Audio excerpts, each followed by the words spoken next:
పెట్టి మందు అన్ని చోట్ల పెట్టారా? అయిపోతుంది మిత్రయ్య, ఈ రెండు పెడితే అయిపోయినట్టే.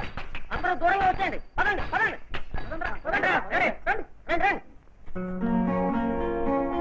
పద్మ, ఈ వేటకి షికార్ చాలు, ఇంటికి పద. అప్పుడే అంత తొందర ఏమిటి? అదిగా క్వారీ వరకు వెళ్ళొద్దాం. నేను రాను బాబు, నువ్వు వెళ్తే వెళ్ళు. అయితే నువ్వు నాతో ఓడిపోయినట్టే లెక్క. టైం చూసుకో, 5 నిమిషాల్లోగా ఆ క్వారీ వరకు వెళ్ళొచ్చేస్తాను.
పద్మా, నీకు దెబ్బలేం తగలేదు కదా?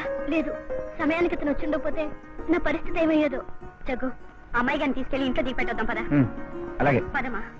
లో కొన్ని అన్నయ్య పోలికలున్నాయి. అలాగా? అత్తయ్య, ఇతనే జగ్గు. అది మళ్ళీ నీకు తెలుసా?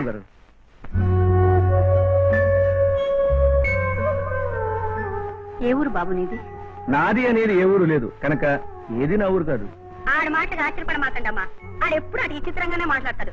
బాబు, నిన్ను చూస్తూ ఉంటే విదేశాల్లో ఉన్న మా అబ్బాయి గుర్తుకొస్తున్నాడు.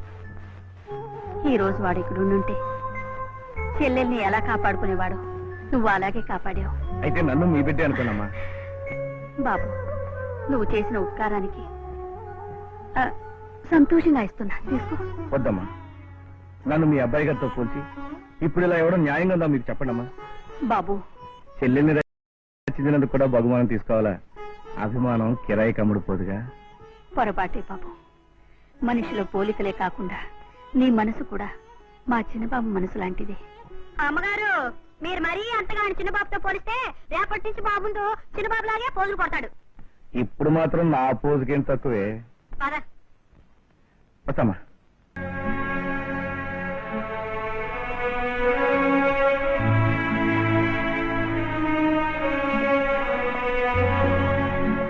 డాక్టర్ గారు, అక్కయ్య పరిస్థితి ఎలా ఉంది?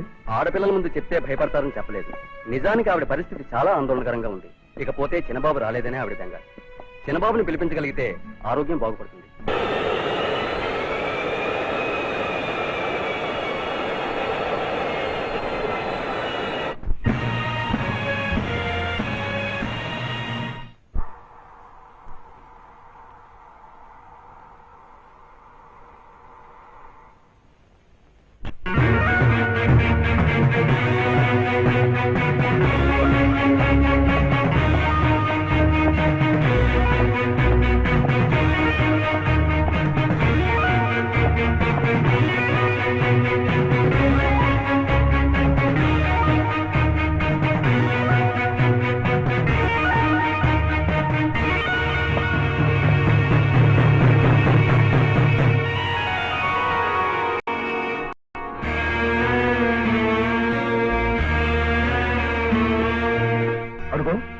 వచ్చేసాడు.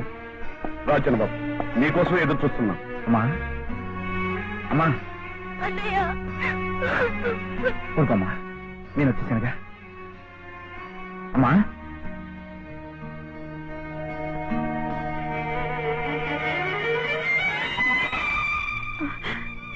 బాబు బాబు వచ్చావా బాబు?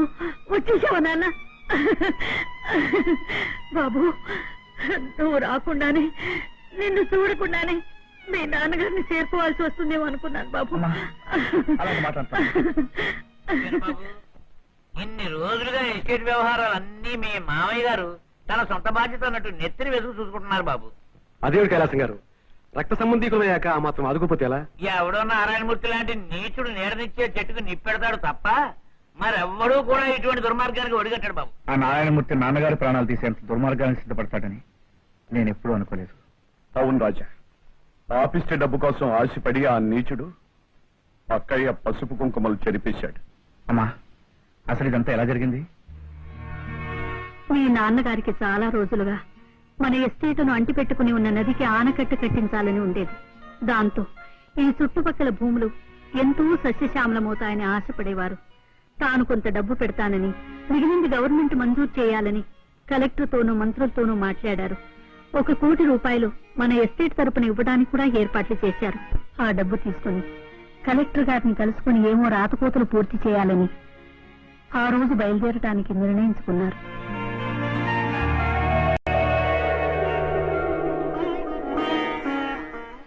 పూర్ణ, నేను అనుకున్న ప్రకారం ప్రాజెక్టు పూర్తయితే మన డబ్బుకు, మన జీవితాలకు సార్థకత ఏర్పడుతుంది. తరతరాలు చుట్టుపక్కల ప్రజలు మన పేరు చెప్పుకుంటారు. 10 మందికి ఉపకారం చేయగలిగితే మనిషికి కావలసిందే ఉందండి. అవును, ఇంత డబ్బు తీసుకుని మీరు ఒకరే వెళ్తున్నారా? లేదు పూర్ణ, మన మేనేజర్ నారాయణమూర్తి గారు కూడా వస్తున్నారు. నేను ఇంత డబ్బు తీసుకెడుతున్నట్టు ఒక్క నారాయణమూర్తి గారికి తప్ప 3వ కంటికి తెలియదు. ఆహా.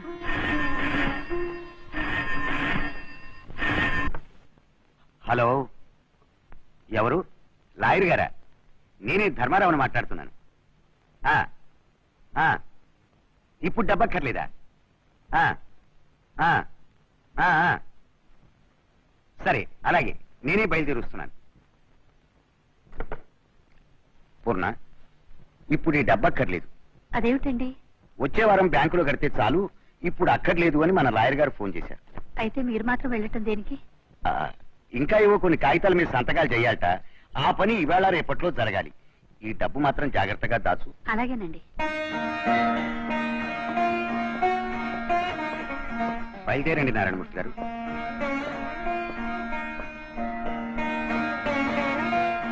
వెళ్ళొస్తాను పూర్ణ. అలాగేనండి.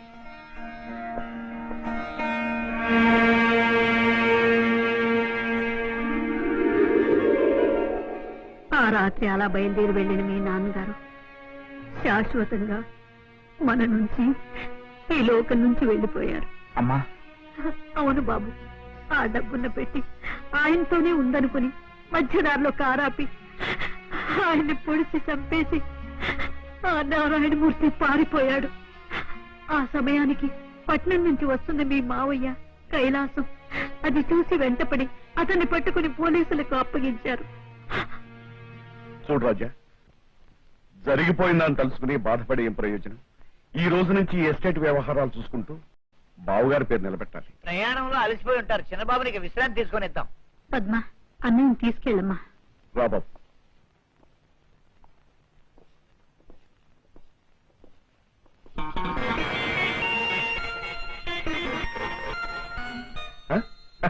అదేమిటమ్మా గీత, బావను ఎవరినో కొత్త వారిని చూసినట్టుగా చూస్తున్నావు. పద్మతో పాటు నువ్వు కూడా వెళ్ళి బావ కావాల్సిన ఏర్పాట్లు చూడు. బావా.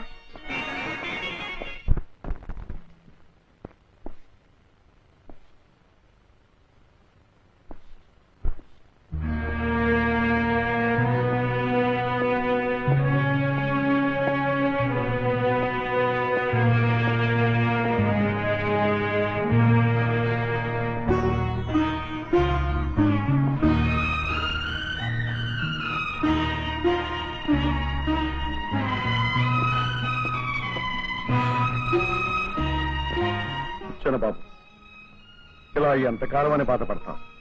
పోయిన మనిషిని మర్చిపోవాలే గాని ఇలా బాధపడుతూ కూర్చుంటే ఏం ప్రయోజనం చెప్పు. ఉన్నంతకాలం మహారాజులే బ్రతికారు ఆయన. ఆ పాపిష్వేదం ఆయన్ని పట్టణం పెట్టుకోపోతే ఇప్పటికీ 10 మందికి సహాయం చేస్తూ ఉండేవారు. మావయ్య, ఇప్పటికీ ఒక విషయం నేను నమ్మలేకపోతున్నాను. ఏమిటి రాజా అది? ఎన్నో ఏళ్లుగా నాన్నగారి దగ్గర పనిచేస్తూ ఎంతో నమ్మకంగా విశ్వాసంగా ఉండే ఆ నారాయణమూర్తి నాన్నగారిని హత్య చేశాడంటే నమ్మలేకపోతున్నాను. నువ్వేమిటి రాజా? ఆ ఘోరం జరిగే సమయానికి నాన్న వాళ్ళకి లేకపోయి ఉంటే మేము నమ్మేవాళ్ళం కాదు. అవును, అంత రాత్రి వేళ మీరిద్దరూ సరిగ్గా ఆ ప్రదేశానికి ఎందుకు వెళ్ళారు? అదా, అది మేము సిటీ నుంచి తిరిగి వస్తుంటే దారిలో మన కారు కనిపించింది. ఏమిటా అని దగ్గరికి వెళ్ళి చూస్తే రక్తంతో ఉన్న కత్తితో నారాయణమూర్తి కనపడ్డాడు. మమ్మల్ని చూసి పరిగెత్తపోతే తరం పట్టుకున్నాం. ఏదేమైనా తీరిక చేసుకుని ఒకసారి జైలుకి వెళ్ళి ఆ నారాయణమూర్తిని కలిసి మాట్లాడాలి.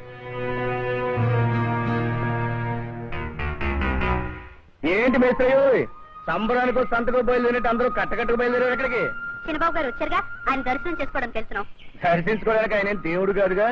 అది కాదు జగ్గు, మన కష్టాలకు కాస్త కనికరం చూపించే దేవుడు ఆయన ఒక్కడేగా. అవును జగ్గు, మన కష్టానికి తగిన కూలి పెంచమని అడిగితే ఆదరించేది ఆ బాబు ఒక్కడే. నీ పిచ్చిగాని మేస్త్రయ్య, డబ్బునోళ్ళు అందరూ ఒకటే. పేదోళ్ళు కడుపులు కొట్టి పెద్ద పెద్ద మేడలు అలా కట్టాలని చూస్తుంటారు.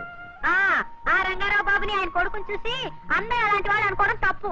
సరే పద, ఆయన ఎంత పెద్ద మనసో తెలుసుకుందాం. జగ్గు, ఆ జానకమ్మ గారు మైకి వచ్చి పడిపోయారట. లక్ష్మి ఒకటే ఉంది, నువ్వు వెళ్ళటం మంచిది. అలాగా, మీరు వెళ్ళి నేను తర్వాత వస్తాను.